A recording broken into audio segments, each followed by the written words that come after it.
Hi అందరికీ. ఈరోజు ఇంట్లో సింపుల్గా చేసుకునే కొబ్బరి చట్నీ అండి. 5 మినిట్స్లో అయిపోతుంది. టిఫిన్లోకైనా బాగుంటుంది, అన్నంలోకి లేకుంటే చపాతీ కానీ వేడి వేడి అన్నం, దోశలో, ఇడ్లీ బాగుంటుందండి. ట్రై చేయండి. రెసిపీ ఒకసారి చూసేయండి ఎలా చేసామో. సింపుల్గా ఈజీగా చేసుకోవచ్చు. తాజాగా ఉన్న ఒక కొబ్బరి ముక్కను తీసేసుకొని చిన్న చిన్నగా కట్ చేసేసుకోవాలి. మిక్సీలో తొందరగా గ్రైండ్ అవ్వడానికి మనకు కావాల్సిన పచ్చిమిర్చి, కొంచెం కొత్తిమీర, అందులో వెల్లుల్లి, కొంచెం జీలకర్ర, కొంచెం మిక్సీలో పుల్లగా ఉండాలంటే నేను కొంచెం చింతపండు కూడా వేసుకున్నాను. వేసి ఒకసారి వాటిని గ్రైండ్ చేసుకున్నాను. అవి గ్రైండ్ అయ్యాక అందులో మనం కట్ చేసి పెట్టుకున్నాం పచ్చి కొబ్బరి అందులో వేసి పట్టాను. పొడి పొడిగా ఉండాలంటే వాటర్ వేసుకోవద్దు. ఇడ్లీలోకి కావాలి కొంచెం మెత్తగా చట్నీ లాగా ఉండాలి అనుకుంటే వాటర్ వేసుకొని పట్టుకోవాలి. మేము మాత్రం దోశలోకి కాబట్టి కొంచెం పొడిగా ఉండేలా వాటర్ వేయలేదు. గ్రైండ్ అయిపోయిన తర్వాత తాలింపు పెట్టుకోవాలి. తాలింపు కోసం ఒక కడాయిని గ్యాస్ మీద పెట్టేసుకొని ఆయిల్ హీట్ అయ్యాక అందులో కొంచెం జీలకర్ర, కరివేపాకు, ఆవాలు ఉంటే ఆవాలు వేసుకోవచ్చు. కరివేపాకు మంచిగా నూనెలో గోలాలి, గోలితే బాగుంటుంది టేస్ట్.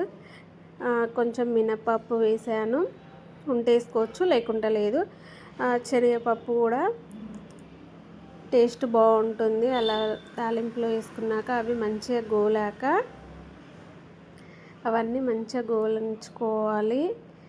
కొంచెం లైట్గా బ్రౌన్ కలర్ వచ్చిన తర్వాత అందులో కొంచెం లైట్గా పసుపు వేసుకుంటే బాగుంటుంది. లైట్గా పసుపు కూడా వేసాను.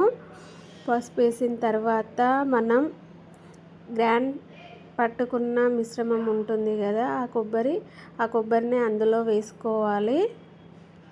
చాలా సింపుల్ అండి, చూస్తేనే అర్థమైపోతుంది. 5 మినిట్స్లో చేసుకోవచ్చు. మన కొబ్బరి ముక్కల్ని వేస్ట్ చేయకుండా ఇలా సింపుల్ రెసిపీస్ చేసుకుంటే మాత్రం చాలా బాగుంటుంది. ఎవరైనా ట్రై చేయొచ్చు. సింపుల్గా ఉంటుంది, 5 మినిట్స్లో అయిపోతుంది. ఎవరైనా ట్రై చేయకపోతే ఒకసారి ట్రై చేయండి. వీడియో నచ్చితే మాత్రం ఖచ్చితంగా సబ్స్క్రైబ్ చేసుకోండి, లైక్ చేయండి.